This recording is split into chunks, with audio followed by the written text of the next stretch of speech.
Cool. What's up, fam? Just been reflecting on just God's heart during this time and how we face uncertainty and what the Word has to teach us about really how can we respond to just the amazing things that God is. I don't know for you, but life can be mundane. We're all running around doing so many things, and what do we do?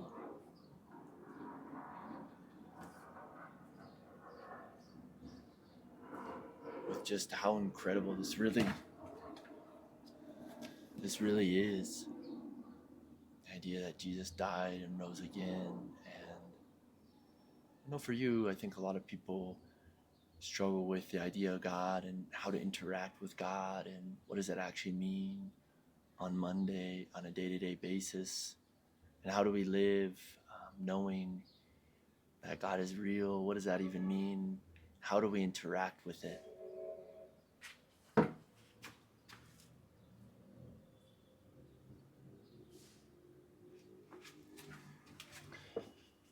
Yeah, and so I want to dive into that. My name is Bryce, and I've just been pursuing God for a long time now, pursuing more like Him pursuing me, but seeking, spending that time, asking those questions. And my heart has always been, why are we really here? What does this actually mean for me? It's not just a bunch of words that someone's telling me about. So let's get into it.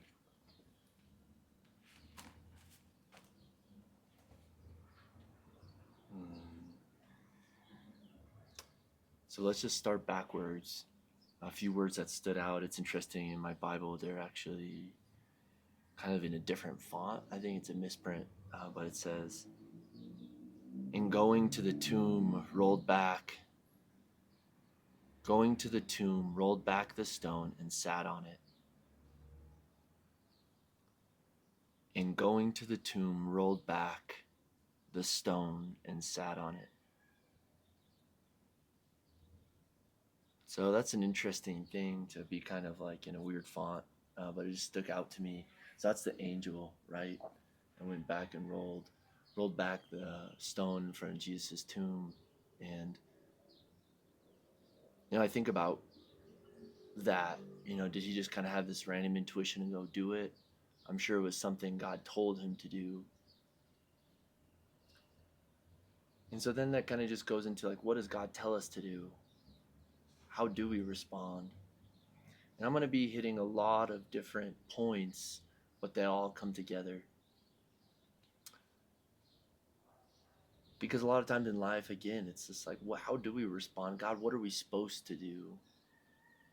And I don't think there's that type of pressure, but I want to bring clarity to that. So basically for me, I'm a missionary. I don't really like those words because I think it creates a lot of pressure that my job is to do God's work. And what is that? And I think so many people have taken that calling in the sense of like, when you feel God's love, you want to do something with it, right? And have kind of turned it into maybe standardized ways. And I think there's just a lot of disconnect of what do we do with this? What is this all about?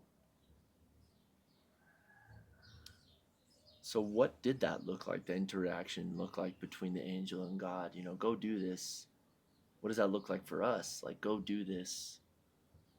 So we're going to look at some different examples and kind of go through this whole theme. So basically, it's just a really powerful scene, right? Mary had run to the tomb. There's a violent earthquake. Angel of the Lord came down from heaven and going to the tomb, rolled back the stone and sat on it. His appearance was like lightning, and his clothes were white as snow. The guards were so afraid of him that they shook and became like dead men. The angel said to the woman, "Do not be afraid, for I know that you are looking for Jesus who was crucified." I think a lot of times we feel the same. We're looking for Jesus. They were following him day in and day out. They were following Jesus. He was their hope. They had seen his miracles. They knew that God was real. And then he was crucified. So this line, I know that you are looking for Jesus. And I think forever whoever's listening to this, biggest hugs, man, just on your journey where you're at. I think a lot of times we don't feel seen in what we're carrying.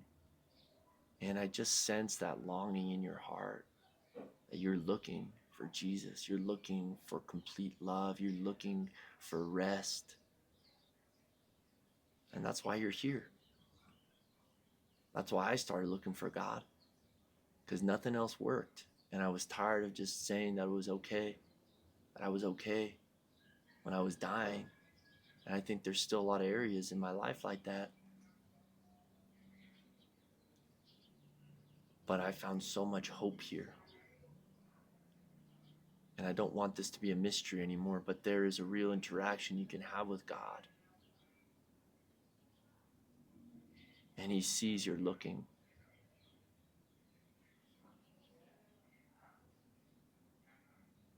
You're looking for Jesus who was crucified. And so I think a lot of times here you think crucified, Jesus was crucified. What would that do to them? You know, I think that their hope was just crushed.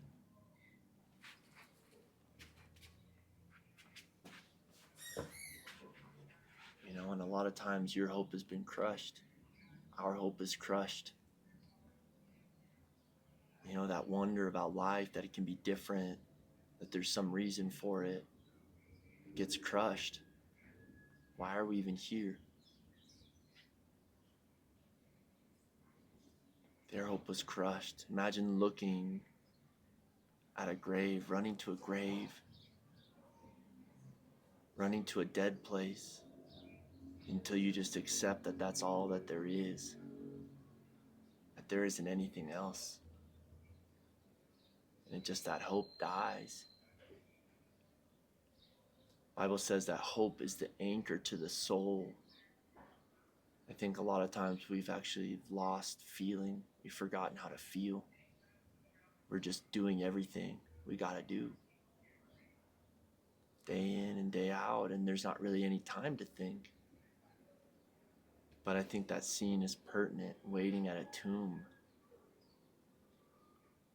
And I think that's honestly, it's interesting what this all works down to is it doesn't make sense. Like, imagine everything you can look for in life to help you. But imagine here looking at a tomb. And I think when we seek God, it doesn't make any sense. It looks like a waste of time. And it can feel like looking at a tomb. But I think that tomb in the impossible becomes a place of hope when you've tried everything that is logical. I think a tomb in a place that seems without hope can actually become the most logical when everything else that you've tried logically fails. And I think the core root of seeking God is just being tired of the same thing. Are you tired of the same things? That same feeling, of that same situation? And there's a lot we can do, but I think that is the invitation here. Come. And that's what I find. Just earlier, that's why I'm reading this. I was sitting and reflecting on this and reading and opening my heart because, man, every day there's things that fills up. You know, we have our mental and emotional tanks, and they get full. And we got to come and empty them. And just sitting and talking to God, coming to a tomb, seems pretty bizarre.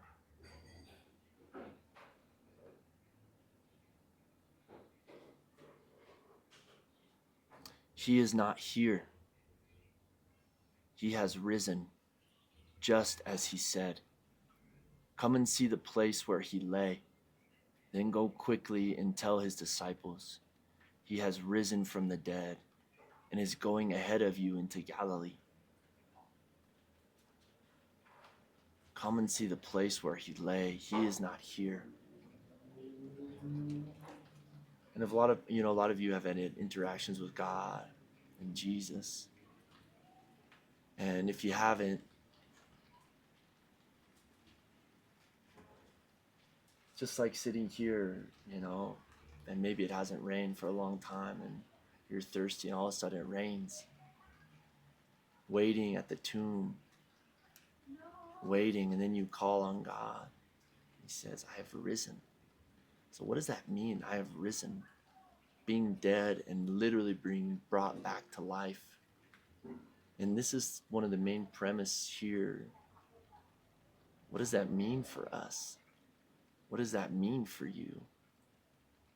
I think my encouragement in all this is it's an interaction. Yeah, that happened, but it isn't just some logical thing that, it's just void of feeling.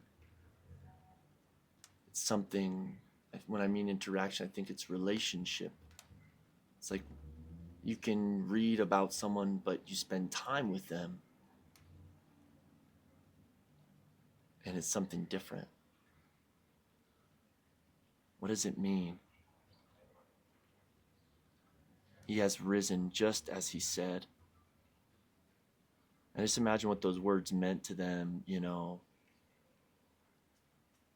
what Jesus meant to them, and then him being dead and that hopelessness, and then being at that tomb that morning, just broken, seeing the stone rolled away, seeing the impossible happen before your eyes. And I don't know about you, but that's what I want to encourage anybody, as I encourage myself, because I've seen it.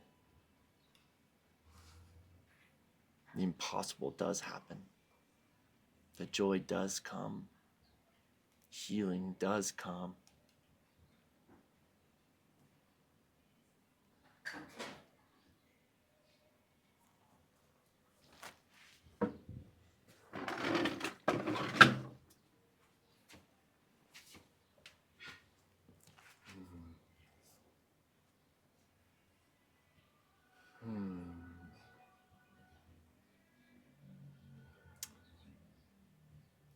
Then go quickly and tell his disciples, he has risen from the dead and is going ahead of you into Galilee.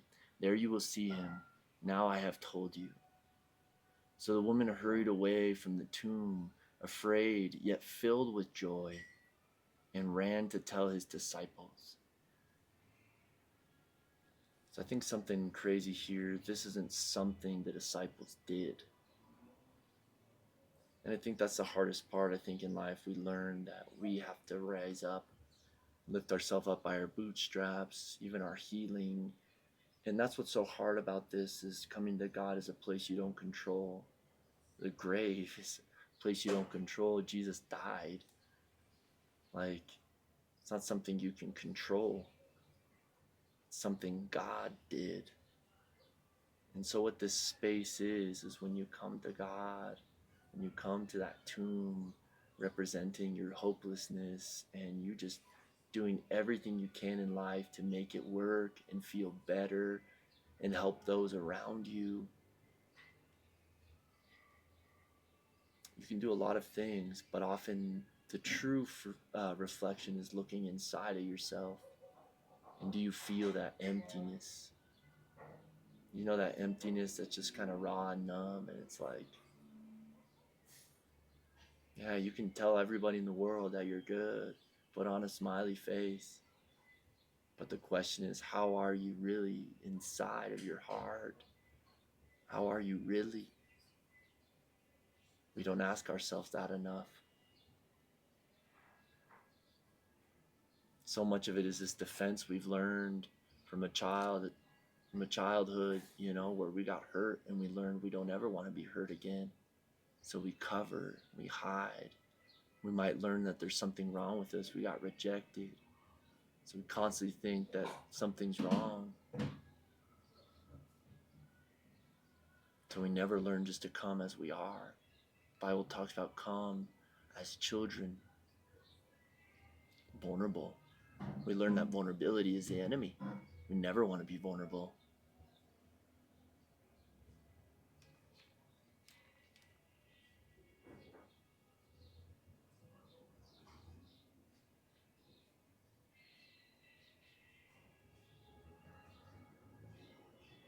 Suddenly Jesus met them.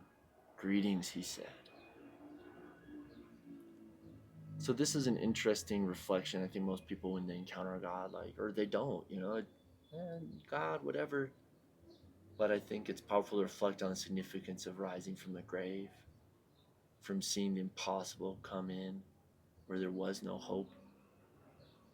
And really, I think it's a big experiment. What do we have to lose? If we wake up and every day's the same, what if we try something different? You try so many things, we usually get this fatigue of trying. Just accept that it is, that it is. We are adaptive creatures. But why not? Try something that seems like it wouldn't do anything. What do you have to lose? The way that you're doing it now, how's that going? Sure, it's working for you in a lot of ways. But if you got to be real with yourself, do you like the way that you're doing it now? Life, how you're facing those feelings, those hard things. Maybe it's just become so numb and normal.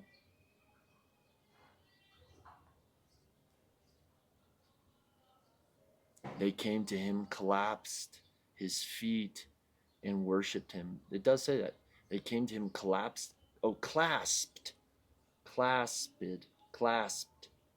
his feet and worshipped him. So I think we see that reaction. What would instill someone to have that reaction with someone? And I think it's really when there was no hope and God showed up.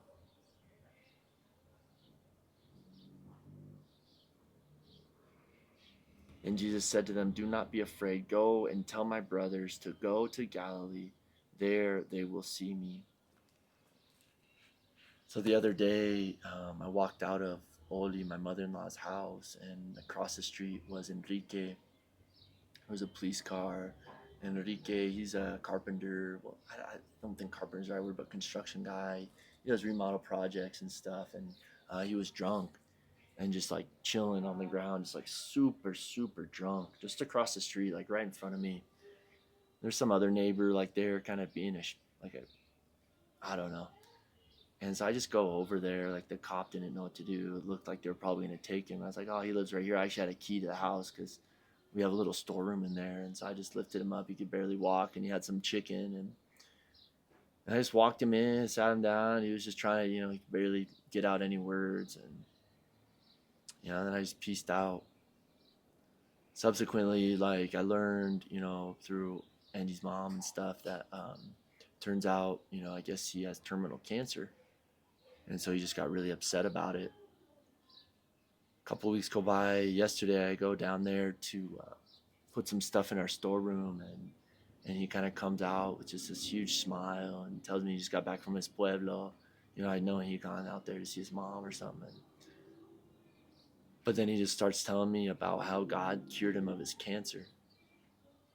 He gave me a shuck of corn from his land out there.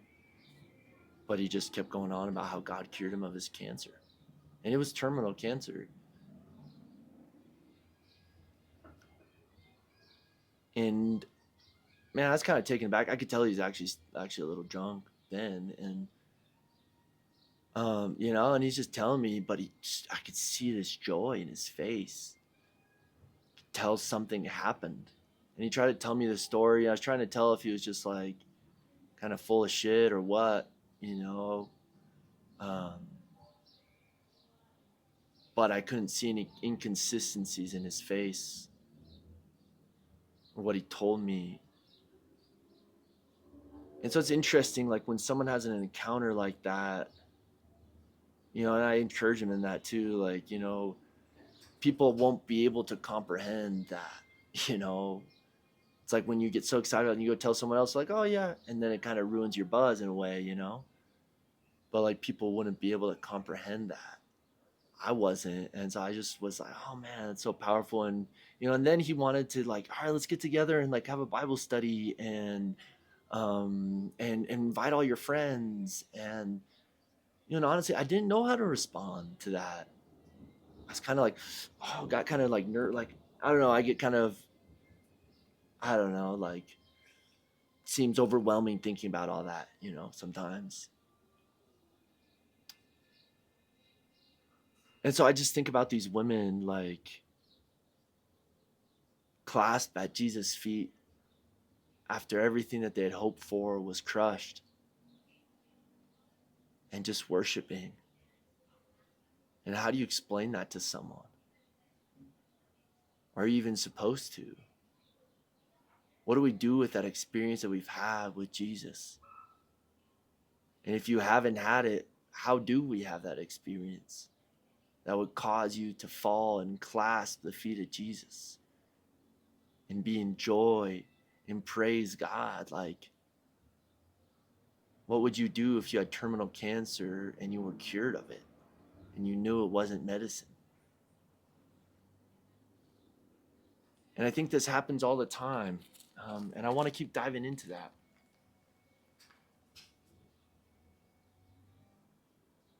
And I think this kind of goes into my story a bit too. And I think it's powerful to even make this video. I've just had such a hard time as a missionary. Like, how do I share about what I see every day? And I think a lot of fear of man came into it. It's got to be some organized email. Right now I just literally was going to work on something else and just got on here because I just knew that I needed to get this out and share. And so, what do we do? We're working, we're living life. And so I always worry about that, struggle with that, because it's like I read and just like God impacts me and I want to share it. And I feel like there's some things that stand in the way, and I think a lot of it is fear of man. Like, it's got to be some perfect thing. It's got to be some organized way. But I don't think it does. Share about what you're seeing. Share about what's in your heart. Fill up on God daily and just know that your life is important. So I was like, encouraging Enrique. What did I tell him? He kind of wants to do this big thing. And I think when we experience God, like, we want this big thing.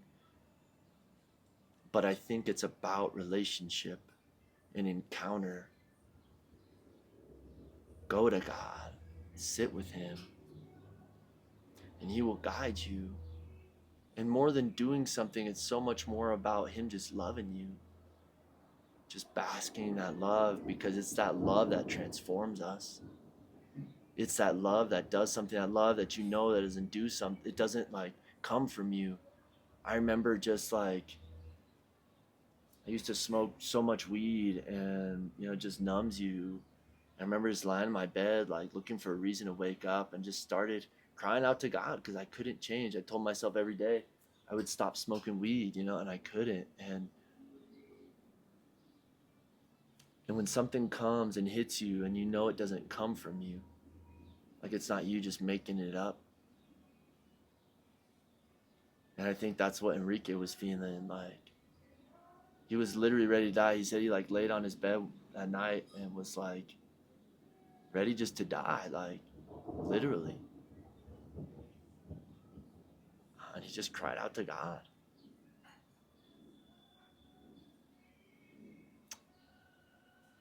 And so I don't know where you're at or what you're living through, but I know what it feels like to just be numb. And then what do we even do here? And so I hope that through what we see here and even just what I'm sharing about, like, can be resonate something. What do we have to lose?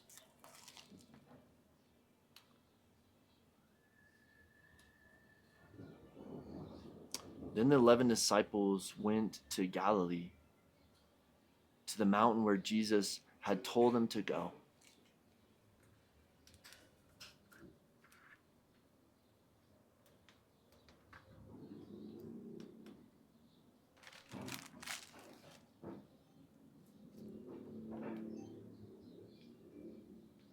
When they saw him, they worshiped him.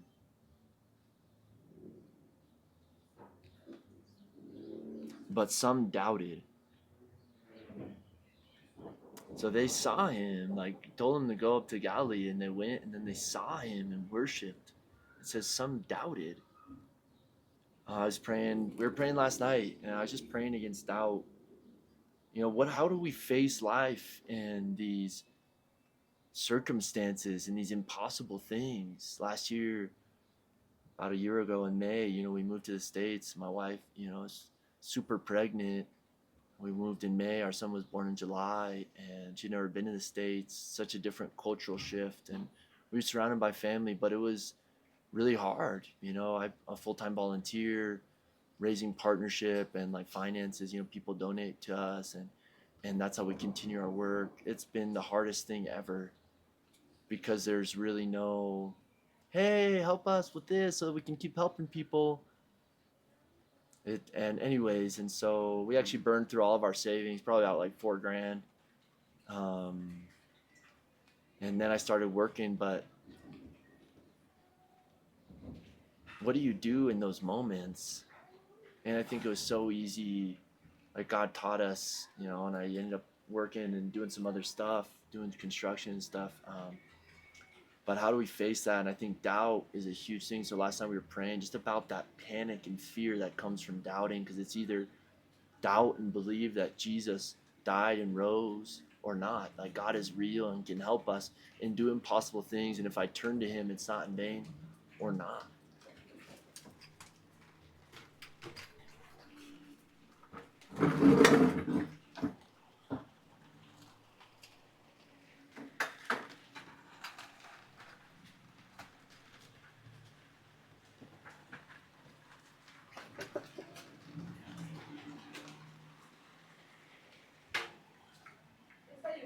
See,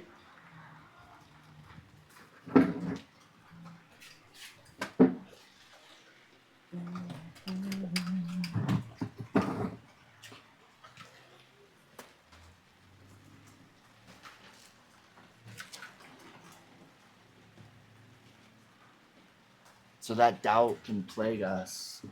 It actually robs us of the freedom that we can have from God. Um,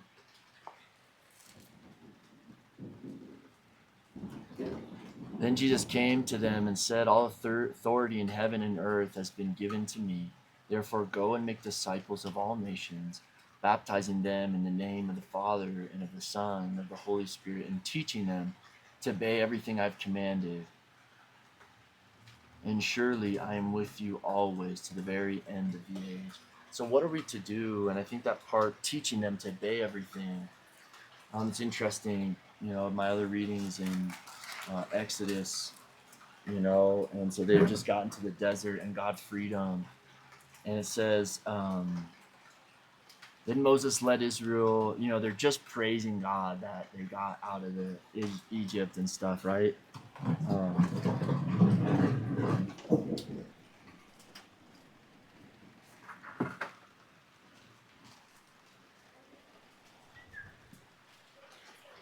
Huh?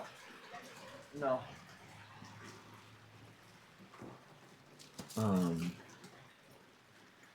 So then Moses led Israel from the Red Sea, and they went into the desert of Shur. For 3 days they traveled in the desert without finding water. When they came to Marah, they could not drink its water because it was bitter. So the people grumbled against Moses, saying, what are we to drink? So how often we see God move and do things, and God rose. And so how do we face this? What do we do? These impossible things we face in life. And just so easy to grumble, but I think we're supposed to go to God. And then what did Moses do? And Moses cried out to the Lord, and the Lord showed him. What did the Lord show him? A piece of wood. So if you're looking at what to do and how to serve God, and cry out to him, and then God will show you something. And when we also look at when Adam was in the garden, and it says God brought the animals before Adam. Basically, when you look at the Hebrew, basically he brought them before him to observe. And so basically what that means for us is like God brings things for you to observe, problems you see in your life. You are a light. There are things you see. We all have an active role. Teach them to obey. We all have a calling. It's not just to sit on a bench and listen every Sunday, and that's become the norm. And that's part of the reason why you feel so disengaged. You are loved by God, and you are needed. Even when you just take time to listen to someone, that can save their life. What do we do with this faith? What do we do that Jesus died and rose? What does that mean for us to fill up on that light, to fill up on that love, to go, to be vulnerable, to cry out, and then God will show you things. God will put people in your path. More than making money and paying bills, your life matters. And we live in a culture that's so isolated. Everyone's so isolated, and we're all so fortified. We don't need anybody. I don't need anybody. Break that. Ask for help, because it's a cycle of people not needing help and then no one feeling needed. You are needed. So we see what Moses did. Showed him a piece of wood. He threw it into the water, and the water became sweet. There the Lord made a decree and a law for them. And there he tested them. He said, if you listen carefully to the voice of the Lord your God and do what is right in his eyes, if you pay attention to his commands and keep all his decrees, I will not bring on you any of the diseases I brought on the Egyptians, for I am the Lord who heals you. I am the Lord who heals you. So what is right? How do we follow him? If it's a relationship, God will show you. Go to him. He will teach you. Read his word, and he will guide you. I think about Enrique. What should he do? Go to God. Spend time with him. He will guide you where to go. So joyous, and that oftentimes is like that seed that gets root and then withers. We need nutrients. We need the body, and that's why I'm bringing this message, because I think there's so many people who want to do more, feel called, just feel Jesus in them, and then it's like, all right, I got to do everything else. But just be encouraged that you are a light, and that God will show you. Go to him, spend time with him. Let that be your joyous place, because that is what you will bring to others. It's not you and all your ideas, it's God in you that heals. For I am the Lord who heals you. Let him heal you. Be vulnerable. Open up about what you're really carrying. Ask for help. And it's crazy. Then they came to Elim, where there were 12 springs and 70 palm trees, and they camped there near the water. There's going to be times in life where there's a lot or little, but the only consistent thing is that God is real, and you can go to him. So it's like these people just saw God bring them out of Egypt and slavery, and then they grumbled because there wasn't water, and then God provided, and then God brought them to where there was a spring, 12 springs. I think there's like a lesson there. And I think it's that God wants us to depend on him in plenty, in little, because you can have everything and still panic. They saw Jesus and still doubted. Doubting is a decision. Believing is a decision. And then when you act, you'll see the fruits. I'll be like, oh, no, but you'll see the fruits. And if you doubt, you'll see the fruits. What do you have to lose? The whole Israelite community set out from Elim and came, this is Exodus 16, and came to the desert of Sin, which is between Elim and Sinai, on the 15th day of the second month after they had come out of Egypt. So I think one thing interesting here is, think about helping people and guiding people. Think about that, and it's like Moses, what was going through his mind? All right, here we go. Like, where are we going? And it can feel like that a lot in this journey. Like, man, he was like, man, I can't speak. I can't talk. What? All right, God, what do we do now? But once you take that step, you start to see. He took that step and threw that piece of wood in the bitter water. Like, he took that step and went and talked to Pharaoh. What do we do with the things that are in our hearts? What are the things around you that observe the problems that you see in the hearts of others? God has brought that to your attention on purpose. All of these things are connected. And then oftentimes what drowns us and what's drowned me for so long is, I got to figure it out. I got to make it happen. How am I going to make it happen?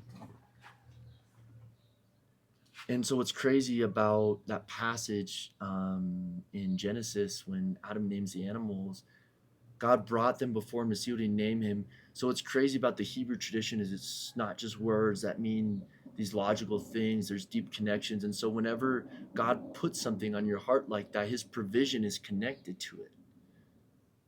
Shows you something, his provision, the solution he will provide. Take steps, write a plan, and he will determine the steps. God, I can't believe how crushing that pressure is. I got to get it right. I'm not doing it right. What do I got to do? What do I got to do?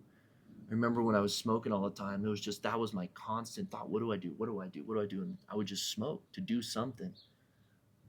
But there's freedom. And life is so much more of an iteration. You try, you might fail isn't even a word, and then you figure out better and you do it better. It's like learning a language. You try it once and you try it again and again and again. Each time you get better, but we get paralyzed. What do we do? What do we do? Take steps with God in the things he's put in your heart and you will be blown away. What do you have to lose?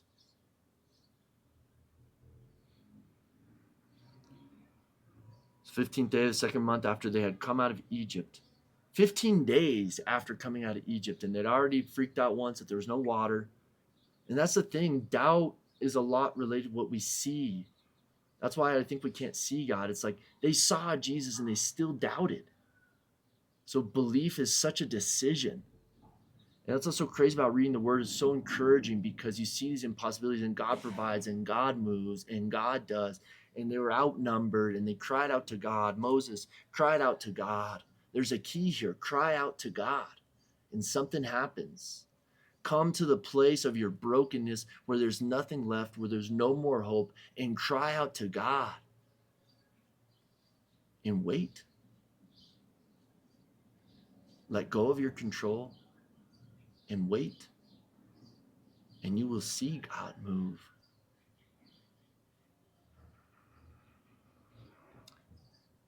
In the desert, the whole community grumbled against Moses and Aaron. The Israelites said to them, "If only we had died by the Lord's hand in Egypt.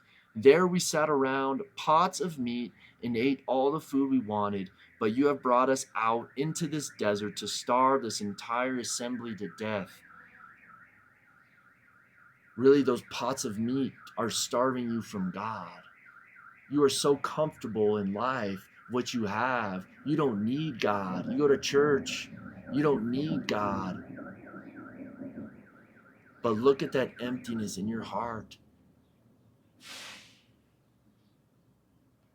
God is real. Oftentimes our hands are so full, we have to let those things go and come to him.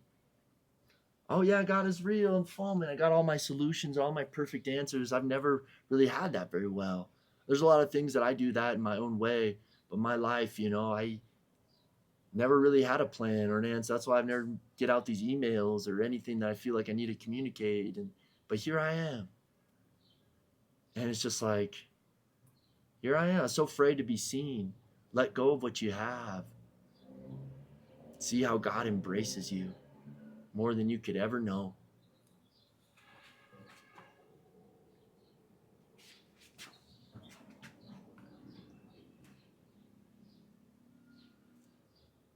They had pots of meat and had all they wanted, but they were in bondage. They were slaves. I think slavery is going to something that you know doesn't work and it hurts you. So much of the word is actually bringing revelation to our form of thinking, filling up on love. We're so survivalists,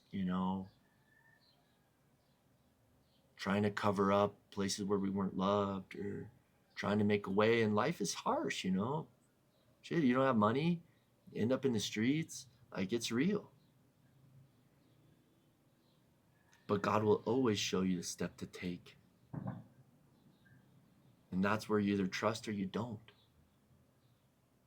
And if you don't trust, stand up in your own strength and collapse, and it's okay. But the encouragement is, come. What do I have to lose? What if it could be better? What if I can interact with God?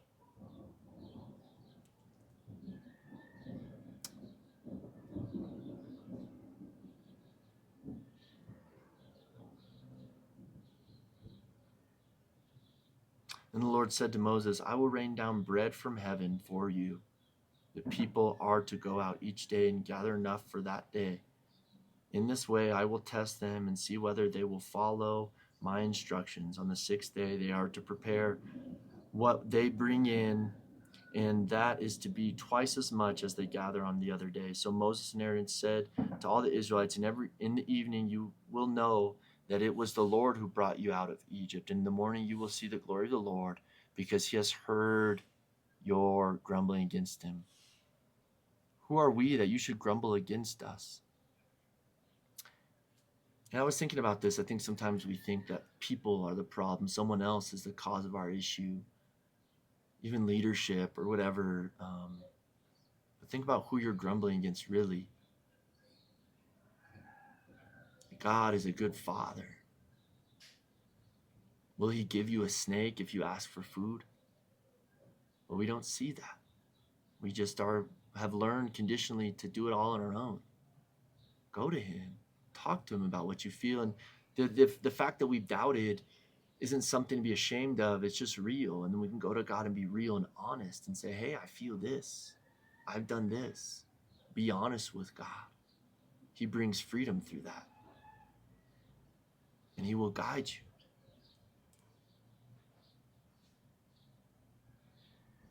And I think it's part of our nature to doubt.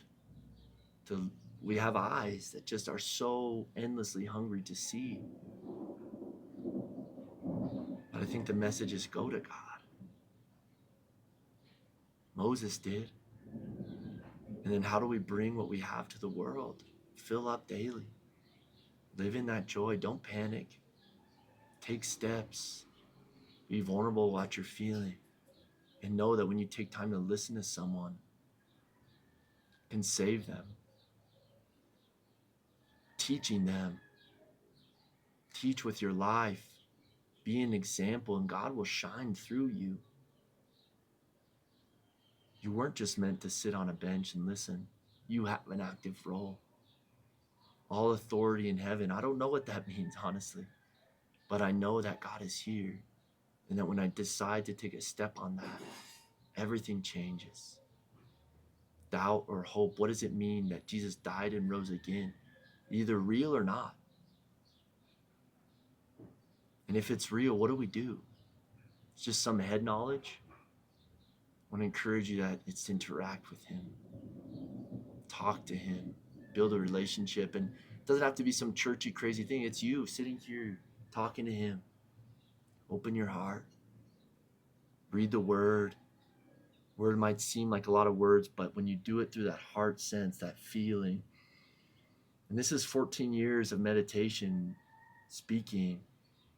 I do this every day. Come to that place. Feel what you're feeling and just see God was just speaking to my heart in this. That when people grumble against me, like they're grumbling against him. That weight and that God is real. That's why I'm here. I want to share that hope, that there is hope when you turn to God, and I see it, man. Last year, man, I still was blown away. You know, we have all these toys for my son. I don't think we bought really any toys for him. God has provided in so many ways, and it's so easy to look ahead and see everything that still is lacking. Big hugs, fam. You're not alone. There is hope.